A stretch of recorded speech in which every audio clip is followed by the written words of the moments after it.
Hi everyone, my name is Goblin and welcome to another ESO build video.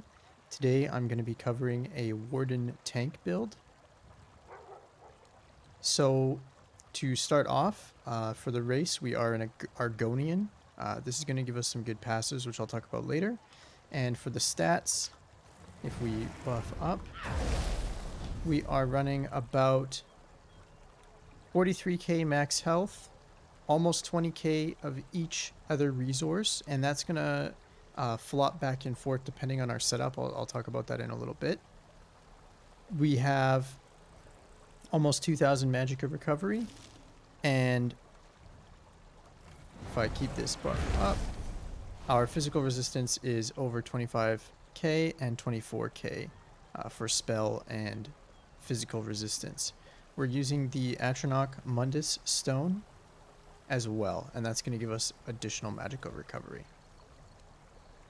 So for the first thing that we cover with a tank, we're going to go over the skills. Now, tanking doesn't necessarily use a set skill bar. You want to use your skills to your advantage for the specific content that you are doing.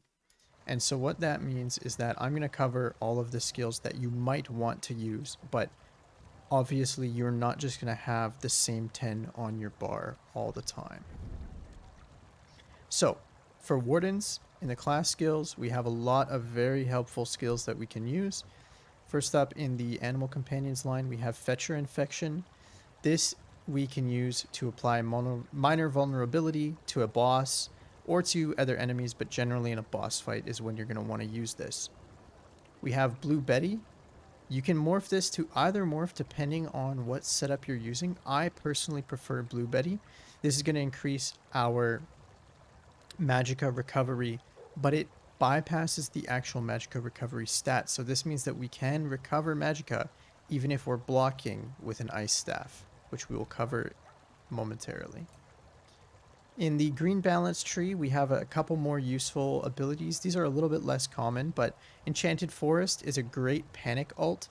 It's cheap, it provides a ton of healing, and regenerates ultimate for you if you heal someone who's under 50% health. So if your group gets into trouble, you can throw this out to help with healing, and you get ultimate back right away. So it basically only costs you about 50 ultimate. Enchanted Growth is going to be great if you need to provide sustain for your group by giving them minor intellect and minor endurance. Budding Seeds can be helpful if you need to help with healing checks and group healing. It's a big AoE, and you can just throw it down in front of you if you have an open bar slot, or if you're running 3 DPS and you are the healer and the tank. Lotus Blossom gives our light attacks and heavy attacks self-heal on it, as well as increases our critical rating, so this can help with our critical heals.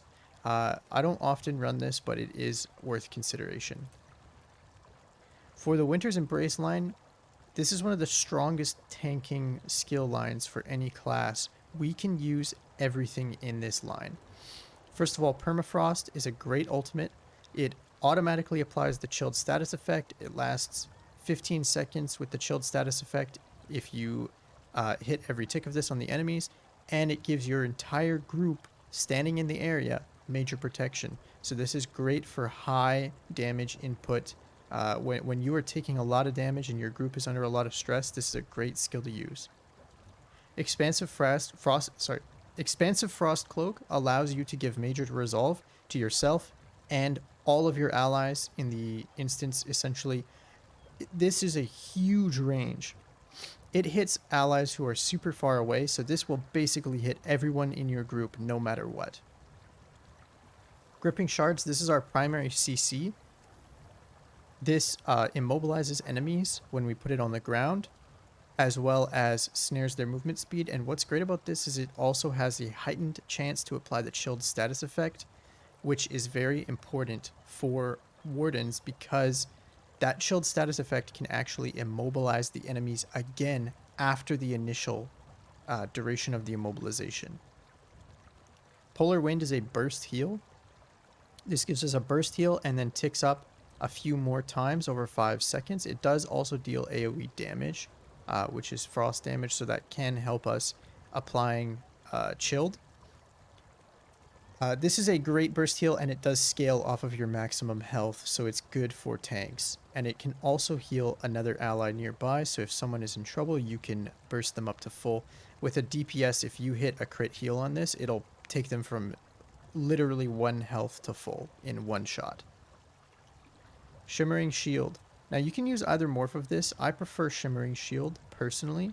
The other morph reflects the bolts. This morph gives you Major Heroism, which is very good, especially for ad pulls with ranged enemies. You gain 3 projectile absorbing shields that can absorb basically all of the damage. You see it's 75,000 damage. That's an incredibly high amount. You're never going to get hit by projectiles for that much. So Shimmering Shield is very good, restores magicka, and gives you Major Heroism against any kinds of ranged enemies. This is a must-have. And Frozen Device, this is our class pull ability. So we can arm this portal, and if an enemy steps on it, they will be portaled to you. And if you have your gripping shards on the ground, they'll become immobilized. As well as they will have Major Maim on them, decreasing their damage done. This means that you can portal in tons of enemies without worrying about the damage that you're taking to yourself. And even if they're not taunted, they will be doing decreased damage to your team. Now from the weapon skill lines, our primary skill lines that we're going to be using is One-Handed Shield as well as Destruction Staff. So One-Handed Shield Pierce Armor is the preferred morph. This is your taunt, and it applies Major and Minor Breach, which gives you the most lowering of enemy resistances out of any skill individually in the game. This is great because if you don't have a Templar using Power of the Light in your group, you can still get the Minor Breach. So this is the preferred morph. Heroic Slash, this is going to give you Minor Heroism. Very good to have. Also applies Minor Maim. This is great against bosses where you just need to apply Minor Maim to the boss itself, and that's going to give you the ultimate regeneration every time as well. If you're using a Stamina Shield from your Sword and Board bar, Defensive Stance is a great option. Particularly if you don't have room to slot a shield and a projectile absorption ability. This combines them both into one. It does cost stamina, so it has a high cost. You have to be aware of that. But this reflects the next direct damage projectile cast at you and gives you a damage shield.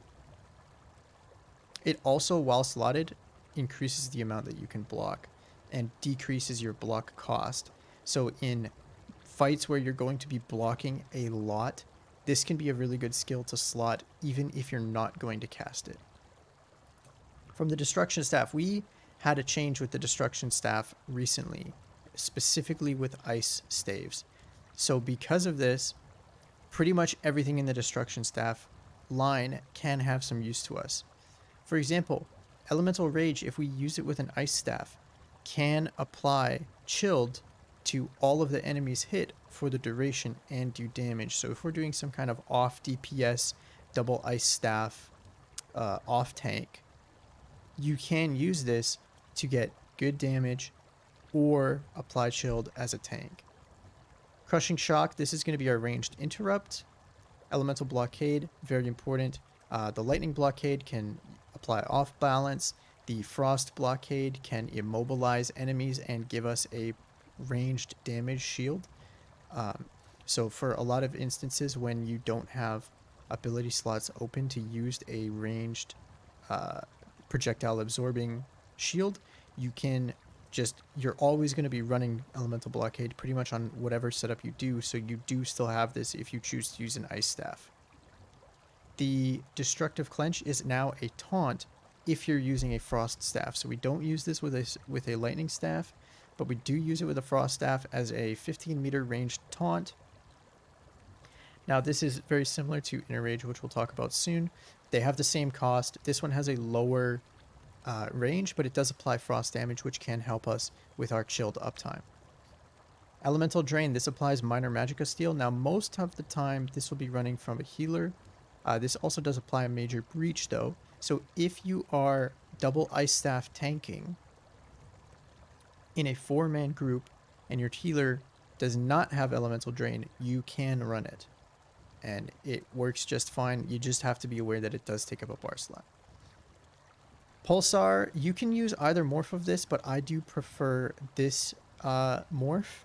It applies minor protection to yourself and your group members immediately around you, and applies minor mangle to enemies, which reduces their max health by 10%. So in ad pulls, if you have an open slot, this can actually allow you to provide quite a lot of damage to your group because you're reducing the enemy's health by 10%, especially if you're hitting them first. That's going to be a significant amount of damage if you hit multiple enemies. And this can also, again, we'll do frost damage if we're holding a frost staff, so it can apply chilled. For our guild skills, Fighter's Guild, if you do not like Frozen Device, you can use Silver Leash, or if you want a pull that does not cost magicka, this one costs stamina, and it's a little bit more immediate, although it does have the drawback of not being able to be placed down ahead of time. That's it for the Fighter's Guild, and for Undaunted, Overflowing Altar or Sanguine Altar, both of them work. This one provides more healing, and our health is quite high, so the increased health cost doesn't really affect us too much. And Minor Lifesteal is a good buff to have for your allies, although be aware, if you are using a set that procs off of healing, this will no longer proc it this patch. So you need to run a healing skill in addition to this to proc healing sets. Inner Rage, this provides a synergy for our allies. It gives us a ranged taunt with a long range. Overall, very good skill, and it goes off very quickly. This is my preferred taunt on the back bar in all situations for a ranged taunt, especially since they removed the Ice Staff Heavy Attack taunt. You now need to run this if you want a ranged taunt. Bone Surge, this is a good damage shield that also applies a synergy to our allies.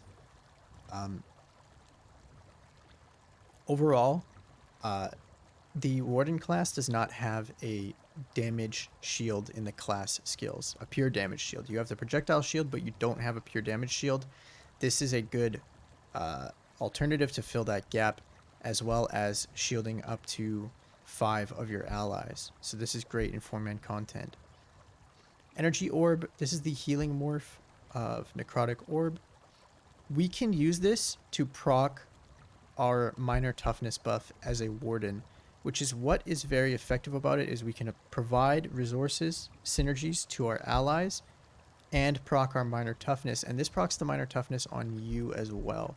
So again, if you don't have our burst heal here, Polar Wind, only hits one of their allies, so that's not going to give us good uptime on minor toughness, and it's not going to give it to everyone. This will, and is one of the ways that you can achieve that. So keep that in mind.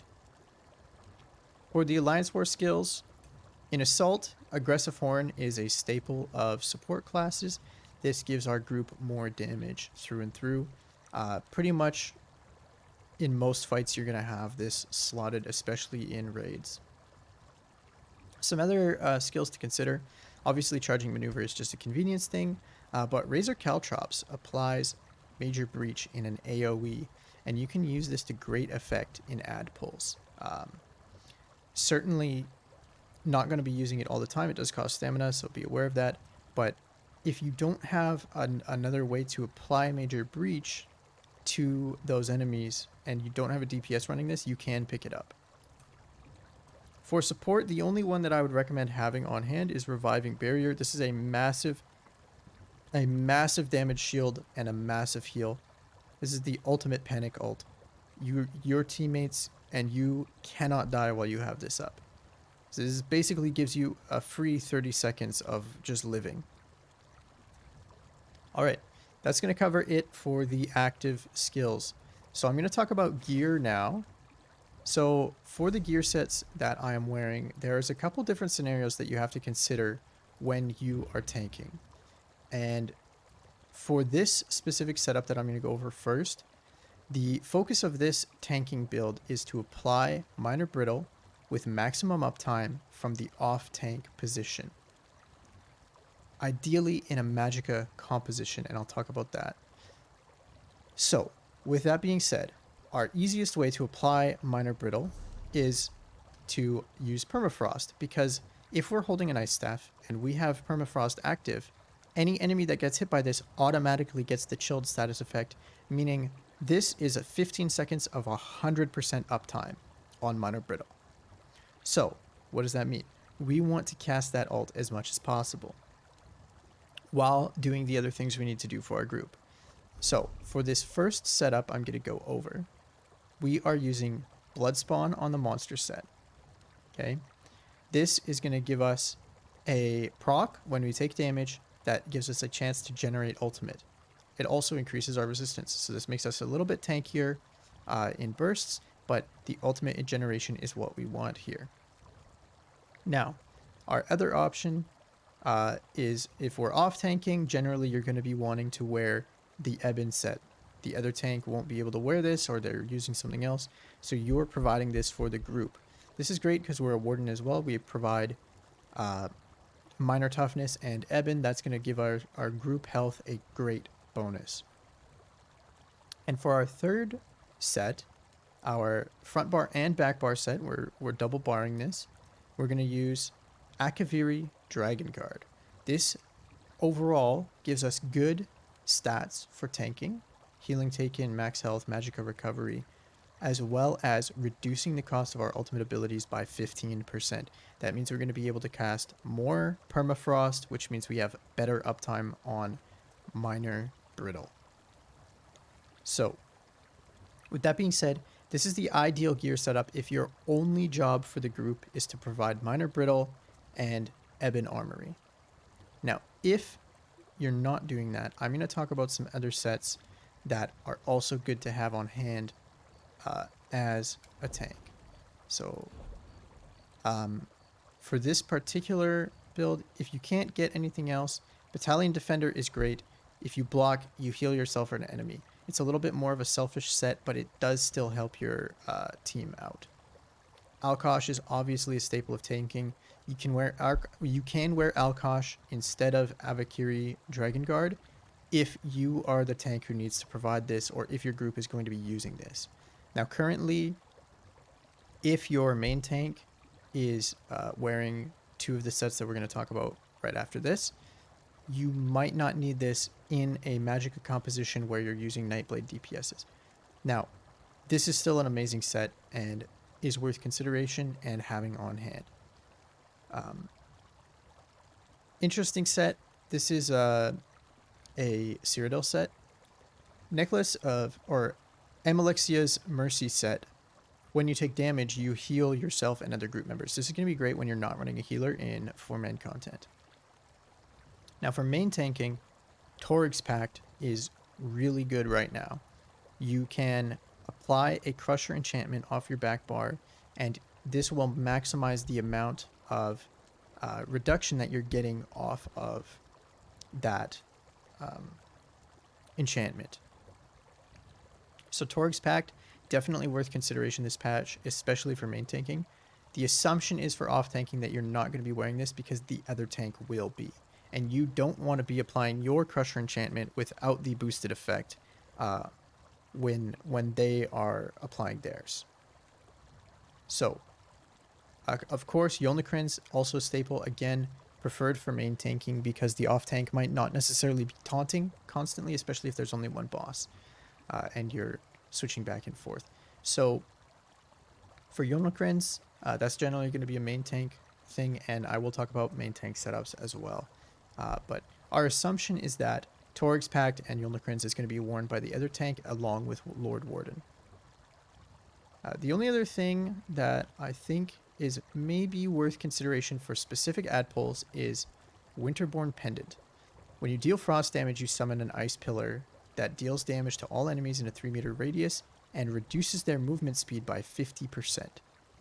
This is a great crowd control supplement for specific ad pulls where as a warden, we are already using frost to apply our CC to the enemies. So this is worth consideration, but I would say only in specific scenarios. So that's all of the gear that I would consider having on hand. In addition, you're going to want some monster sets around, such as Lord Warden.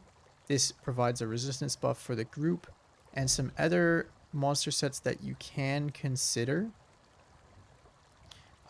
Earthgore, if you are providing the healing for the group.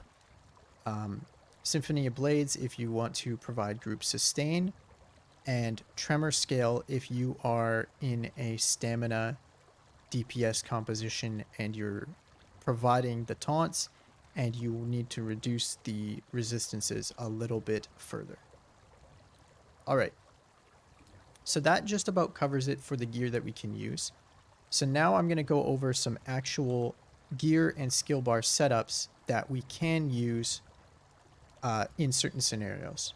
So if we are off tanking and we are applying Minor Brittle, I've talked about this, we're running Akaviri Dragon Guard, we are running Blood Spawn, and we are running Ebon. This is going to give us the Ebon group buff, give us maximum uptime on Minor Brittle, and we are running the skills that we are using to apply Minor Brittle are obviously Permafrost, our Elemental Blockade with an Ice Staff, and our Gripping Shards. And we have our Gripping Shards on the front bar because of weapon traits, which I will talk about now. So for this setup, our traits are infused on all the big pieces with multi-effect enchantments or prismatic enchantments. We have sturdy on all of the small pieces with health enchantments. We have triune jewelry, and I just prefer triune because of the max stats that it gives you. It gives you a lot of blocking capacity, a lot of ability to dodge roll as well, which you are going to need in a lot of content. And we are using magicka recovery on the jewelry. On our front bar weapon, we have a charged weapon. This gives us an increased chance to apply chilled, which increases our Minor Brittle uptime. We're using a frost enchantment to push that frost damage even a little bit further. And then on the back bar, we can use an infused crusher enchantment. Now, if it is not your job to apply this, you can put some other enchantment on the back bar. You could put another frost enchantment. You could put a shield enchantment.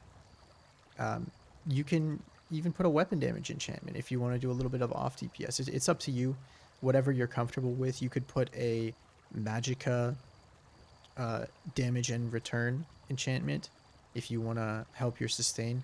So you can use pretty much any enchantment you want here, and you should use infused with that, or you can also run another charged staff depending on what you're using. Now for our secondary setup here, I'm going to go over a Minor Brittle applying add pull setup. So we have the same gear, all of the same stuff, but for our skills, it's going to look a little different. So we're going to run Frozen Device here instead of Fetcher Infection, because you're not going to be able to put Fetcher Infection on every single enemy in an add pull. And on the back bar, instead of Elemental Drain, because we don't need to apply Breach to every single enemy, we are going to be using Shimmering Shield to give us more ultimate generation. All the other skills are the same for those two setups. So we've got Frost Clench for our taunt. We've got Gripping Shards to apply Minor Brittle and our AoE CC. We've got Blue Betty for our magicka sustain, as well as, worth noting, this can be used as a self-heal. So if you see where I do that, it procs the heal and gives me my minor toughness. So you can literally spam this. It's free and it gives you healing. This is our burst heal. All right, we're putting down an altar for our group. We are using Frost Cloak that gives us protections and gives our group protections. We have another taunt, and we have our blockade, which if we throw down our blockade and our gripping shards together, this overlapping area is a great CC area. It basically immobilizes the enemies on cooldown every time they're in there, as they're getting hit by both. And that's also our primary area to apply chilled. So, if you are using double ice staff and you're main tanking, you can run this. So we have Yulnakrin's Frost Staves, and this is just the ideal setup. I'll talk about how you can swap this around if you can't get Yulnakrin's weapons and jewelry. We're using Yulnakrin's jewelry. We're using Torg's Pact on the body. All of our body pieces there. And we're using Lord Warden on the monster set. So, why do we do this? Well, Torg's Pact is crafted set. So we can make a light sash and a medium hands. And this means that we can make full use of our Undaunted passives while losing the least amount of mitigation possible, which is very good for us. Now, you can just wear Yulnakrin's on the body. It's a lot easier to get it that way and make Torg's Pact jewelry and weapons, and that's a crafted set, so that's much easier to acquire, but ideally, you'll want to run it this way. It gives you slightly better protections, but it's not a huge difference, so don't worry about it if you can't do this. Okay, we've got Heavy Lord Warden. We've got, again, infused on the big pieces with prismatic enchantments. We have a magicka enchantment on the pauldrons with a sturdy trait. The rest of our small pieces are sturdy with health enchantments, because the reason we do that is Yulnakrin's gives us a stamina bonus, and we want our magicka to be higher if we are double staff tanking. So we need one of our small pieces to have a magicka enchantment on it, if we have all of our points into health and we're an Argonian, I should say.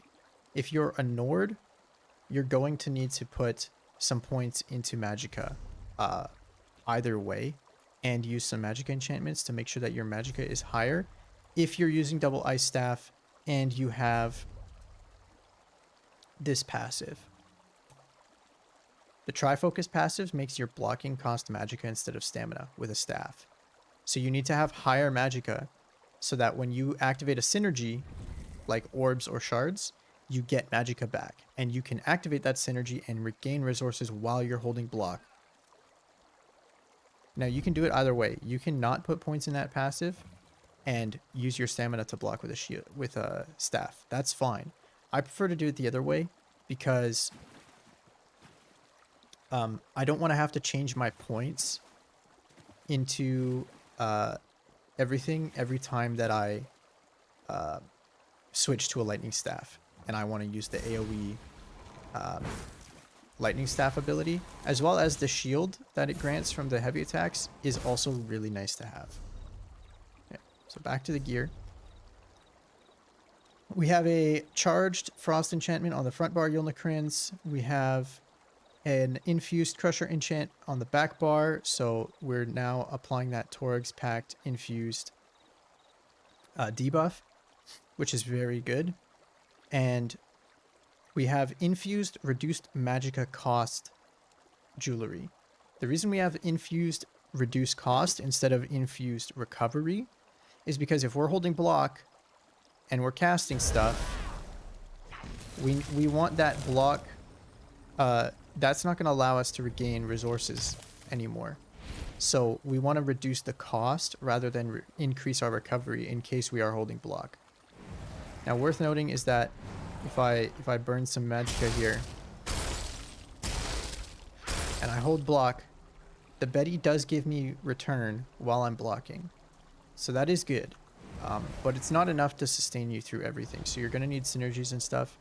But I find, honestly, that it's not too stressful to block with the magicka, because obviously if you're holding block and you run low, but you can just start dodge rolling, and you've got this big stamina pool that is used basically only for dodge rolling.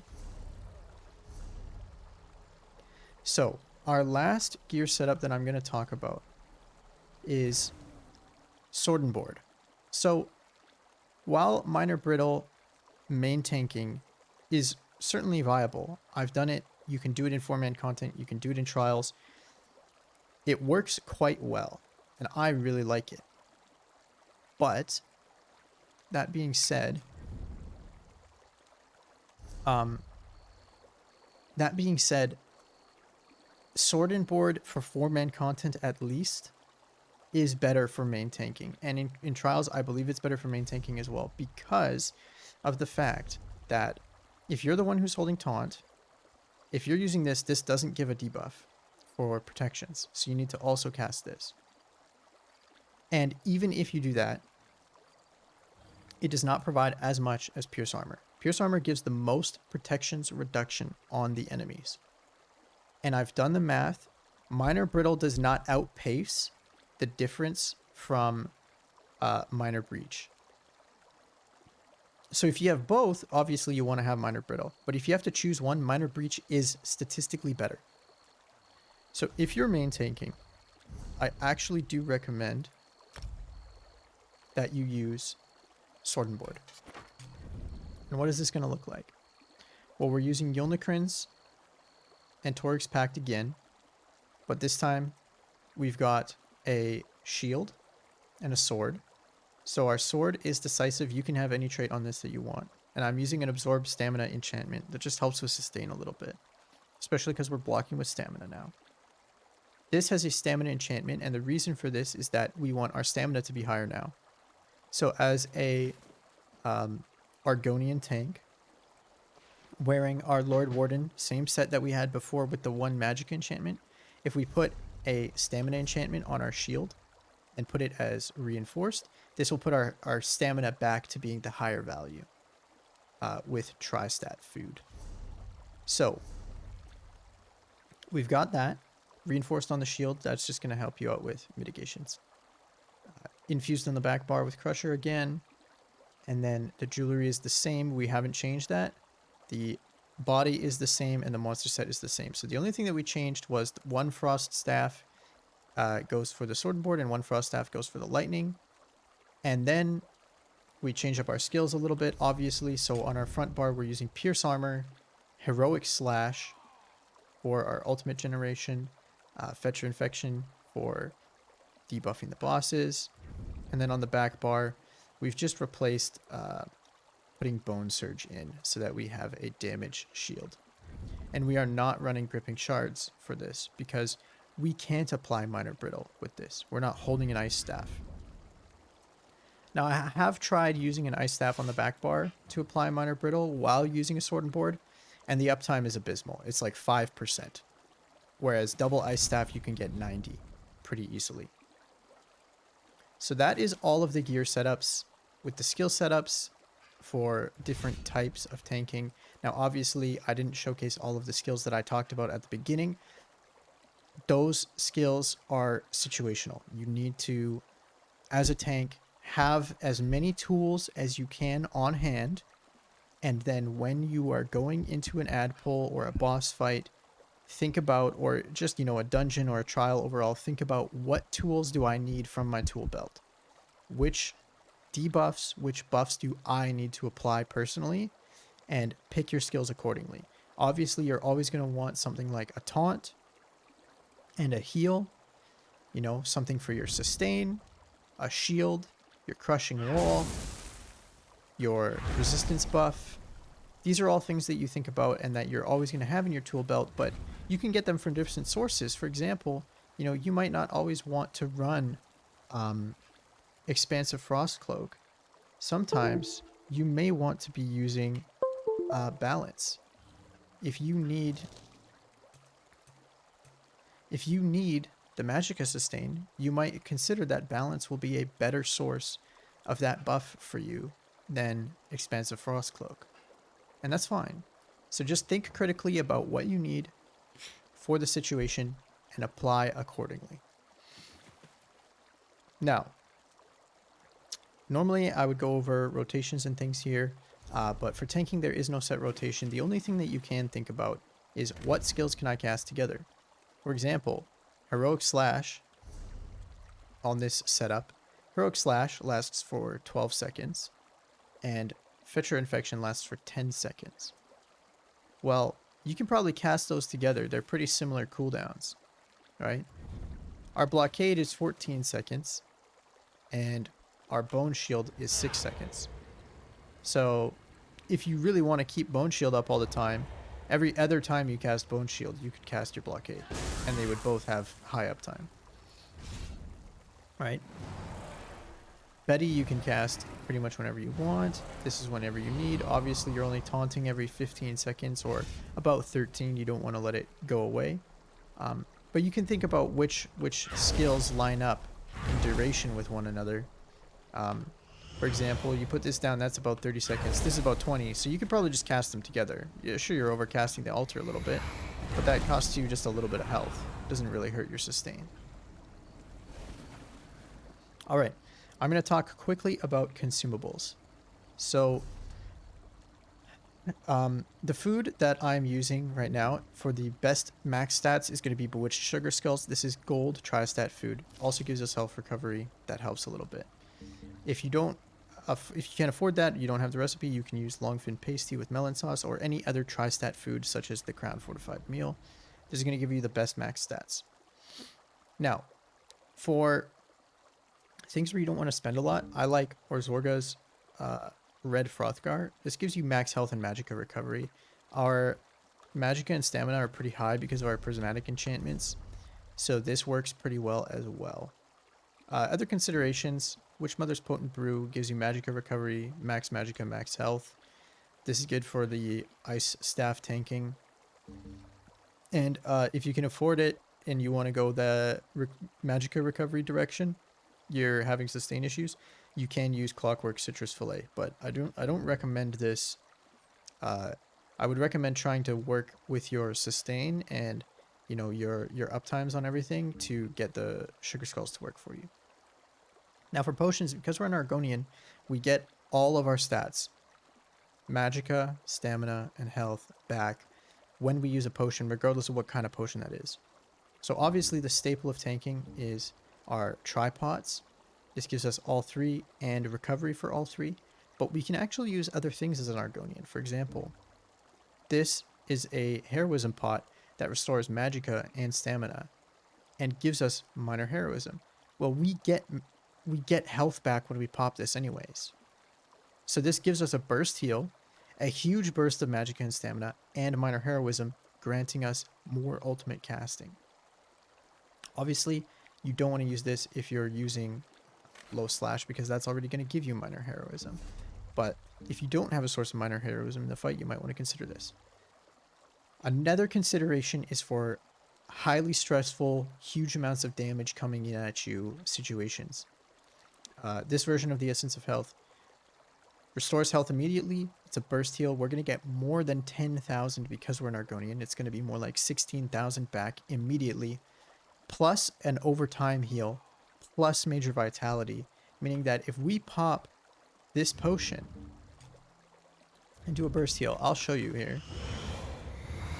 I'll burst all my health down. I'll show you how much we can get back just by popping this potion and popping one heal. Okay? So, potion, heal. Full. Instantly. From under 10% of our max health. So that is a very strong consideration for situations where you're going to need to heal yourself. And that's going to keep ticking for 16 seconds. So we're going to get an additional 16,000 health over the next 16 seconds. Alright, so that's going to do it for consumables. I'm going to go over CP. Now, for tanking, I very, very strongly recommend you go to ESO University and you look at their red CP trees for the content you're doing. They have red CP trees that mitigate the most damage for specific trials, for specific dungeons. So, take a look at that. That said, you can just throw this in as an overall general thing. So you can run 61 Ironclad, 22 Spell Shield, 52 Hardy, 52 Elemental, 38 Thick-Skinned, and then 22 Heavy Armor Focus and 23 Bastion.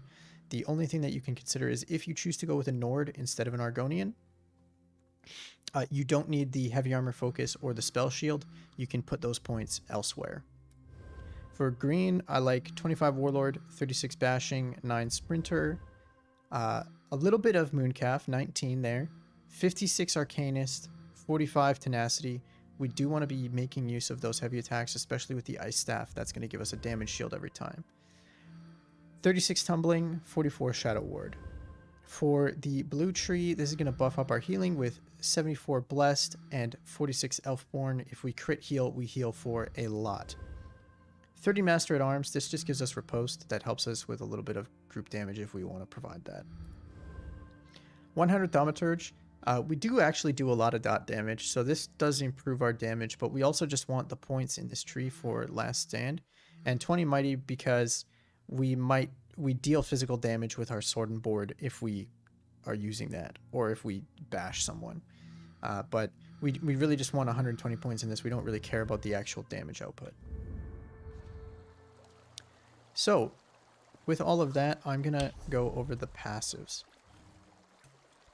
For animal companions, this is your DPS passives, so they're not essential, but Bond with Nature is going to be very necessary, and Savage Beast is going to be very necessary. That's going to give us healing and ultimate generation when we cast our Fetcher Infection, when we cast our Blue Betty, which, by the way, again, you can just cast this over and over. This is the part that gives you the heal from this. So you need this passive to get the healing from this. Flourish gives us recovery, so again, we do want to have this. But the last one is not that necessary. It just increases our damage done, which is okay, but we don't need. Green balance. When you heal yourself with a green balance ability, you gain major mending. So this only matters if we're using these abilities, but for example, using Enchanted Forest as a panic ult will give major mending, and all of those allies will receive a ton of healing. When you heal with a green balance ability, you restore magicka and stamina. This is good, again, if we're running any of these abilities.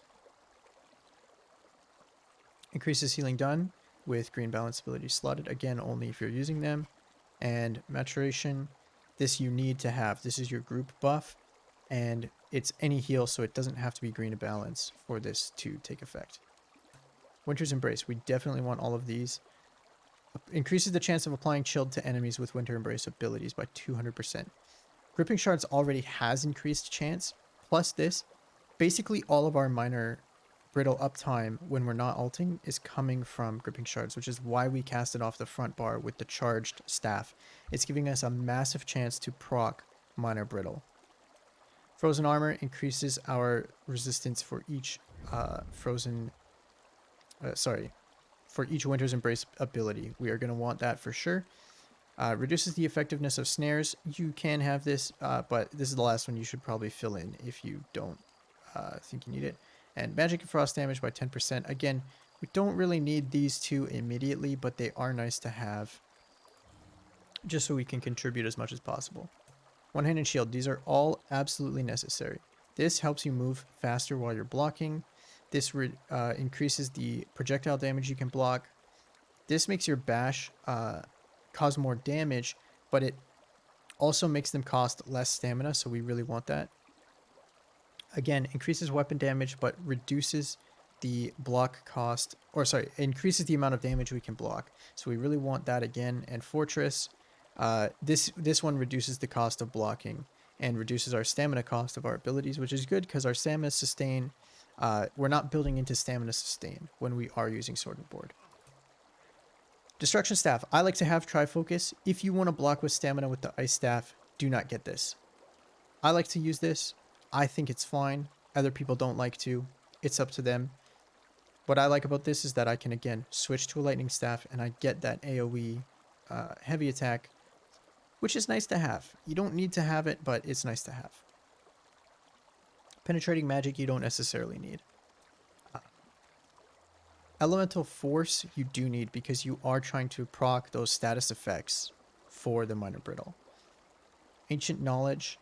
This is really important because it increases your block percentage with a Frost Staff and reduces your block cost with a Frost Staff. All of those Sword and Board passives don't take effect when we're using an Ice Staff, so this fills that gap for us. Destruction Expert. When you absorb damage using a Destruction Staff damage shield, you restore magicka. So not only do you get magicka back when you make a heavy attack with your Frost Staff, if you're using Trifocus, and when you have your Elemental Blockade shield up, but you actually regain magicka. So this is going to be really important for us in our sustain. For armor, the light armor passives you need are the first 3. You can read them. The medium armor passives we need, again, if we're running 5-5-5-1-1, we need Windwalker, and we need athletics. We can't use agility, we don't need improved sneak, and dexterity gives us weapon crit, which all of our skills are magicka anyways, so even if we wanted this, it's pretty much a moot point. It's a waste of 3 skill points. So Windwalker and athletics. Heavy armor, you want all of these. It's going to give you more healing received, more recovery from heavy attacks, more max health, more health recovery, and you recover for taking damage, and more resistances. This is all really important. For the guild skill lines, Fighter's Guild, the only one we need is Intimidating Presence and Banish the Wicked. If we do kill, we want the ultimate, and if we are casting the Silver Leash, we don't want it to cost the full cost. It's an expensive ability, and we don't really have a lot of stam recovery. For Undaunted, you're going to absolutely need these. These are going to give you max stats and increase your gain when you use a synergy. For Mage's Guild, if you are using balance, you do want to have at least Mage Adept, which gives you the decreased cost. Because this costs health, it's usually 6,000. So you do want this. And then this is going to help. It's going to increase the duration. This is going to give you a little bit of recovery, again, when you have balance slotted. And this is not necessarily. You don't need this. For Alliance War, you don't need any Assault, but you do want Magicka Aid when you're running Barrier. And then the other 2 are only for PvP, so you don't need that. Racial Argonian skills. Obviously, I talked a lot about the Potion Restore.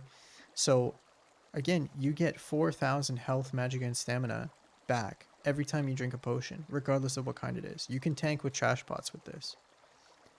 Resistance to disease, I think that's good, but the max health 1,000 is really good. And then life meter increases your healing done. Warden Argonian tanks can pretty much off heal. Like, you can be the healer for your group if you need to. And lastly, but not least, medicinal use. We are really going to want this. It's increasing the duration of our potions, especially if we're using tripods or those healing potions. This is gonna come in big. All right, well, that covers it for all of the content. I know this is getting a little bit long, so I'm gonna do the demonstration last. I'm gonna show you what kind of uptime you can expect running the minor brittle off tank setup against a boss. Okay, so we've got a boss down there, and I'm basically just gonna fight the boss, pretend like I'm tanking. Obviously there's no main tank, so I'm just gonna be casting my abilities and blocking the attacks when the boss does them. But I'm basically just gonna show how much uptime I can get on minor brittle while casting pretty much all of the stuff that I need to provide for the group.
Alright. And that is going to do it. So, we will look at the CMX here. And if we look at the debuffs out, minor brittle, 90% or 89%. This is pretty much what you can expect. About 90 is the maximum that you can get from one person. I've tried some different things like running different skills, running more destruction staff skills, but realistically the thing that gives you the most uptime is just being a warden. And pretty much no matter what you do with the destruction staff, it doesn't really give you that much. There's only one monster set in the game that provides ice damage, and it's a shield, so that goes away, and it only gives you about 2% more wearing a the Ice Heart monster set. Well, anyways, thank you for watching. Hopefully this taught you a little bit about how to apply minor brittle and how to double staff a tank on a warden. And I hope you enjoyed the video. If you did, please leave a like, leave a comment. I read all of them, and I really appreciate all of the comments that I've been getting on my videos. And if you really like the content, check out my channel, see the other videos I have, and drop a subscription. All right. Once again, my name is Goblin. Thank you for watching. Bye, everyone.